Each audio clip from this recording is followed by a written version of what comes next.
بسم اللہ الرحمن الرحیم۔ ناظرین کرام، محرم الحرام اسلامی تاریخ کا وہ روشن باب ہے جو حق، صداقت، عدل، وفا، صبر، استقامت اور قربانی کی لازوال داستان اپنے اندر سموئے ہوئے ہے۔ جب بھی محرم الحرام کا چاند طلوع ہوتا ہے تو اہل ایمان کے دل عقیدت، محبت اور احترام کے جذبات سے بھر جاتے ہیں۔ یہ مہینہ ہمیں ان ہستیوں کی یاد دلاتا ہے جنہوں نے اپنی زندگیاں حق کے لیے وقف کر دی اور امت مسلمہ کو اپنے اصول عطا کیے جو قیامت تک انسانیت کے لیے رہنمائی کرتے رہیں گے۔ حضرت عمر بن خطاب رضی اللہ تعالیٰ عنہ کی زندگی عدل و انصاف کی ایسی درخشاں مثال ہے جس کی نظیر تاریخ میں کم ملتی ہے۔ آپ رضی اللہ تعالیٰ عنہ نے واضح کر دیا کہ انصاف کے ترازو میں نہ خاندان کی اہمیت ہوتی ہے، نہ قبیلے کی، نہ دولت کی، نہ اقتدار کی۔ حق کے سامنے سب برابر ہیں۔ آپ رضی اللہ تعالیٰ عنہ کی حکومت نے یہ سبق دیا کہ مضبوط ریاستیں طاقت سے نہیں بلکہ انصاف سے قائم رہتی ہیں۔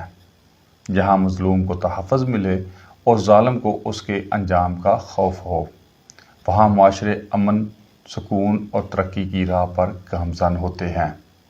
اور جب کربلا کا ذکر آتا ہے تو دل احترام سے جھک جاتے ہیں اور آنکھیں نم ہو جاتی ہیں۔ میدان کربلا ایک جنگ کا نام نہیں بلکہ حق اور باطل کے درمیان لکھی جانے والی ایسی داستان ہے جو رہتی دنیا تک جو انسانیت کو حوصلہ اور شعور عطا کرتی رہے گی۔ حضرت امام حسین علیہ السلام نے باطل کے سامنے سر جھکانے کی بجائے حق کا پرچم بلند کیا۔ آپ علیہ السلام نے دنیا کو بتا دیا کہ عزت کے ساتھ جینا اور حق پر قائم رہنا ہی مومن کی پہچان ہے۔ کربلا ہمیں یہ درس دیتا ہے کہ حق کی طاقت تعداد میں نہیں ہوتی، حق کی طاقت اخلاص، یقین اور سچائی میں ہوتی ہے۔ تاریخ گواہ ہے کہ حق پر قائم 72 کے سامنے باطل کے ہزاروں لشکر بھی بے حیثیت ثابت ہوئے۔ میدان کربلا میں تعداد کا فرق ضرور تھا مگر فیصلہ تلواروں سے زیادہ کردار اور اصولوں نے کیا۔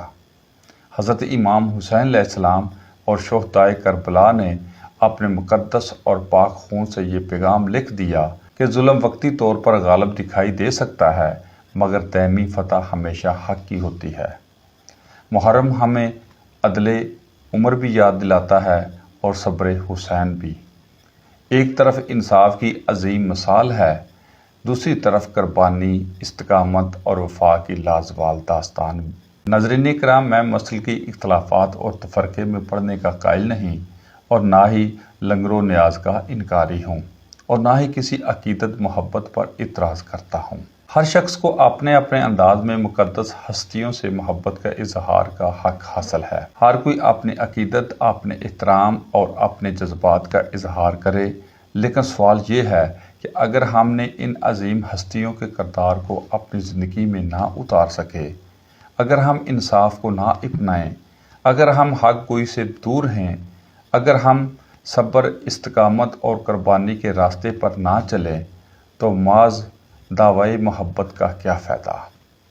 اصل حقیقت یہ ہے کہ عمر کے عدل کو اپنایا جائے، شہدائے کربلا کی استقامت کو اپنایا جائے اور ظلم، ناانصافی، جھوٹ اور منافقت کے خلاف ڈٹ جانے کا حوصلہ پیدا کیا جائے۔ آج بھی انسانیت کو انہی اصولوں کی ضرورت ہے۔ آج بھی معاشرے کو عدل عمر اور فکر حسین کی ضرورت ہے۔ آج بھی حق کا راستہ وہی ہے جو قربانی مانگتا ہے اور باطل کا راستہ وہی ہے جو وقتی مفاد دیتا ہے۔ وہ مسافر کبھی بھی منزل تک نہیں پہنچتے جو راستے میں اپنے اصول بیچ دیتے ہیں، اور تاریخ ہمیشہ انہی لوگوں کو یاد رکھتی ہے جو حق کے لیے کھڑے ہوتے ہیں۔ انسان کو ہر دور کے یزیدوں اور زمانے کے فتنوں سے ہوشیار رہنا چاہیے کیونکہ حق کا راستہ ہمیشہ آسان نہیں ہوتا مگر یہی راستہ کامیابی، عزت اور سربلندی کا ہے۔ سلام یا حسین، سلام شہدائے کربلا، سلام عمر فاروق، سلام ان ہستیوں کو جنہوں نے امت کو حق، انصاف، صبر، استقامت اور قربانی کا راستہ دکھایا۔ اللہ تعالی ہمیں حضرت عمر فاروق رضی اللہ تعالی عنہ کا عدل، حضرت امام علی مقام علیہ السلام کا صبر اور شہدائے کربلا کی استقامت سے سبق حاصل کرنے کی توفیق عطا فرمائے۔